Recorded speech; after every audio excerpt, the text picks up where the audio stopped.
He had a wife and kids that I didn't know anything about. He wanted a better life for them. He wanted to provide better for them. And of course, the military didn't pay very well. So he started doing criminal things, and then it snowballed. But at the end of the day, knowing what we know now about him, how crafty and skilled, I think he enjoyed the chase. It wasn't about the money in the end. I think he enjoyed eluding the police and being sneaky and seeing what he could get away with. I think he enjoyed that. I don't think it was about the money, maybe initially, but that becomes a sickness when you just keep doing it over and over and over again. You have no intentions of hurting anybody or even yelling or screaming or hitting anyone. That wasn't the plan. I think he enjoyed doing it. I didn't ask him that, but that's my perception. I know he never shot anyone. He never beat anybody up. He never screamed or yelled or verbally abused anyone. And so I just hold on to that, because I just know what a kind, sensitive, caring person he is. And I think about what he hasn't had for so long, and how he was obviously craving the things, that he got from the church, acceptance and love and family and friends and a sense of community and a sense of helping. He just wanted to do good things for other people. Did he feel bad about what he did? I'm sure he did, but he tried to make up for it by being nice or by being generous. I just hold on to the good stuff.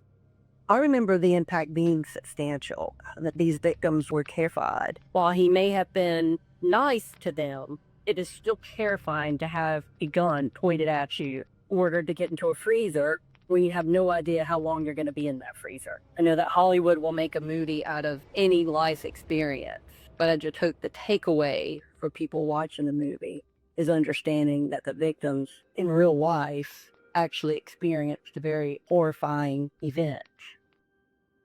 I wanted to be strong because I wanted to make sure that I was doing everything I could that he wouldn't hurt us. Yeah. And for you, did that mean just doing whatever he said? Yeah, and he really didn't ask that much from me. It's just, find the safe, open the safe, give me money, and I did everything. And then when he put us in the cooler, he said, "Don't come out." We did that. We did everything, and it turned out good.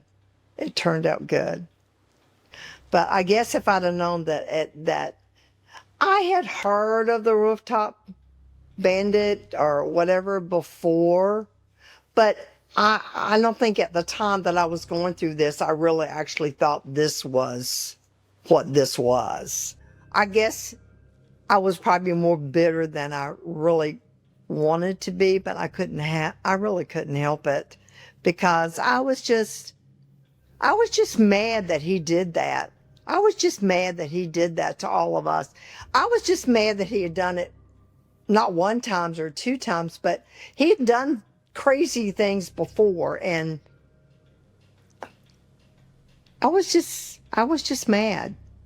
And that's what I think a lot of people miss, is the victimization of what he did to people is just so broad. You've got a dentist, you've got his staff, we're all out of jobs.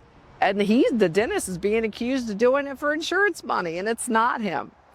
You've got all these young people that I always describe it as your teenager's first day of work at McDonald's, and they got their uniforms perfect and they're feeling good and they're early, and then they get held at gunpoint and stuck in a freezer.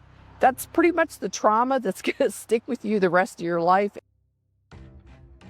The person who did that 25 years ago is not the same person that I'm talking to now.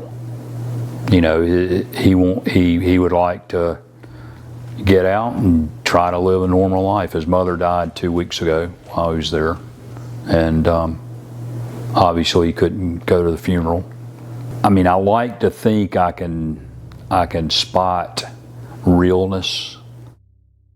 I err on the side of grace instead of legalism and pounding somebody over the head. We didn't know anything about the guy. We didn't know that he was former military. We didn't know that he was, I think, Airborne Division. I think that only came out years after the fact.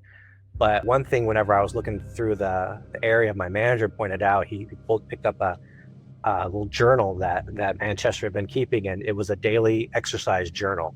And he was recording everything that he was doing to keep in shape, to keep fit while he was working there. And I remember my manager saying, he's like, I am glad I did not run into this guy. Been put back into a wall, I think he would have come out swinging.